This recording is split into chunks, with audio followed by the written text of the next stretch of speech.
God damn, that shit is slippery underneath there. It's like ice. When you went out across the first time out there, you got... I got sucked down through. It was taking me down. I couldn't cross. And I was like, I'm looking, am I on four-wheel drive or what? I'm not moving. Yeah, that stuff is slippery underneath. Hell yeah. And then that water about halfway out across starts pushing right there. Yeah. Yeah, it pushes you down. Get it, Josh.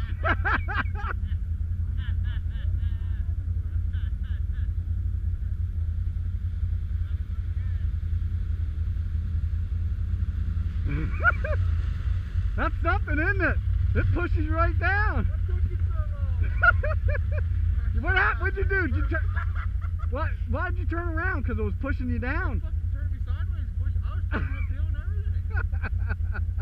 I know it started pushing me down too. I'm like, I looked down to make sure I was in four-wheel drive. It's like, man, I'm not moving. It took you and just turned you right downstream. You didn't have a choice. I thought you did that on purpose. No, I know. I thought he did too. I saw you start going like, where is he going? Oh, that right? That was crazy. Well, it was real slippery underneath there. Yeah. I mean, like it wasn't getting any traction. Yeah. You weren't getting the weight in the tires. You were a little bit. Yeah. That was something I else. kept lifting it. Holy shit. I felt more like a pontoon boat going out across there. Right.